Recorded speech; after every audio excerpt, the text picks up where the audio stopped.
Olá, turma. Na questão 2, nos diz o seguinte: determine as frações irredutíveis equivalentes aos números decimais abaixo. O primeiro número é o número 841 milésimos. A própria forma de pronunciar o número já nos dá uma ideia de qual fração vai representar esse número. Olha só, 841 milésimos, 841 sobre 1000.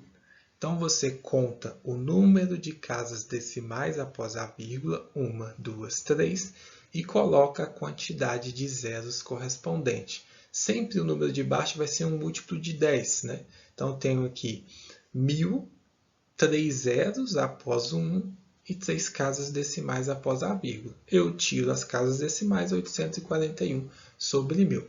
É um processo válido, você vai chegar à resposta, mas eu gosto sempre de mostrar como e o porquê que a gente pode afirmar isso. Para que vocês possam compreender por que dá certo, é preciso lembrar que sempre que nós multiplicamos qualquer número por 1, ele vai ser esse mesmo número. Exemplo, 10 vezes 1, 10. 100 vezes 1, 100. 2 vezes 1, 2. Porque 1 é o elemento neutro da multiplicação. Ele é como se fosse carta branca. Multiplicou por 1, não é a mesma coisa que nada. Então, o que acontece? Eu preciso lembrar também que se eu tenho uma fração onde a parte de cima é igual à parte de baixo, representa 1 também. 10 de um total de 10 é igual a 1 inteiro. Lembra da fração, do estudo lá de frações?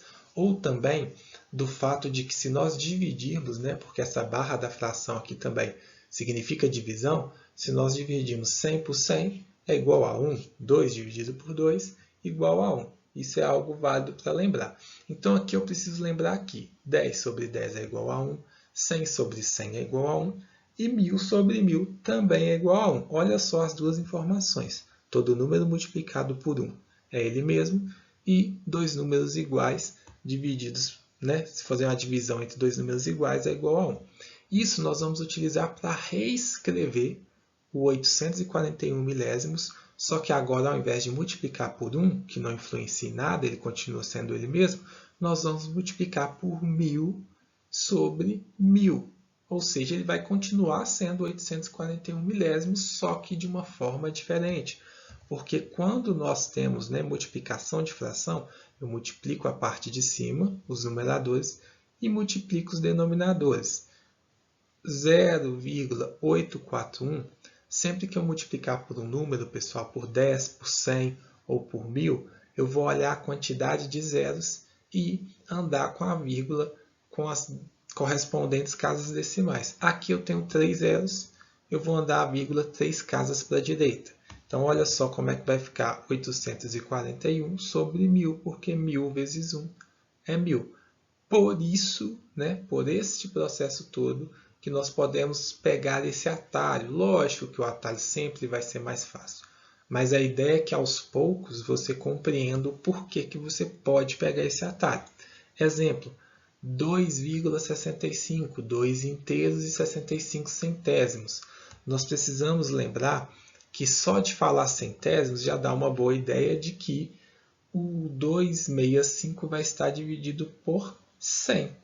Essa é a fração que representa o nosso número. Ela pode ser simplificada, mas, de novo, vamos mostrar como que nós chegamos até ela. 2,65 vezes 1 não é 2,65? Então, nós vamos multiplicar por 100 sobre 100. Aqui era 1000 sobre 1000 porque tinha 3 casas decimais. Aqui é 100 sobre 100 porque tem 2 casas decimais. Se eu multiplico um número por 100, a vírgula anda 2 casas para a direita. Então, olha só, a vírgula estava entre o 2 e o 6, agora ela foi para depois do 5. E aí nós nem precisamos colocar mais, 265. 100 vezes 1 é 100. E isso, né, chegamos em uma fração, mas ela não é a fração irredutível, porque como termina em 5, em 0, nós podemos simplificar por 5. 265 dividido por 5 é 53 e 100 dividido por 5 é 20. Então, é 53 20avos. Já no item C, nós temos 8 décimos. Olha só, turma, 8 décimos, 8 sobre 10. Pronto, essa é a fração que representa este número. Porém, nós não podemos apenas sempre pegar esse atalho, que tem um zero, aqui tem uma vírgula à esquerda. Nós precisamos lembrar que 0,8 vezes 1 é igual a 0,8. Então, se eu multiplicar 0,8 por 10 sobre 10, ele também tem que ser 0,8. É aí que entra a multiplicação de 0,8 vezes 10. O que acontece? Se o 10 tem um zero, a vírgula vai andar uma casa para a direita. Então, como é que vai ficar? 8. Aqui embaixo, 1 vezes 10. 10 vezes 1 é o mesmo resultado, é 10. 8 sobre 10, os dois números são pares, então eu tenho como simplificar. 8 dividido por 2 é 4 e 10 dividido por 2, 5. Então eu tenho 4 quintos. Essa é a fração irredutível. Já no item D, eu tenho 0,08, ou seja, 8 centésimos. Só de nós pronunciarmos o número já dá para ter uma ideia. 8 sobre 100, 8 centésimos, 8 sobre 10, 8 décimos. No entanto, é preciso voltar aqui e lembrar que 0,08, ou seja, 8 centésimos vezes 1 é igual a 8 centésimos. Então, 8 centésimos vezes 100 sobre 100 tem que ser o mesmo número.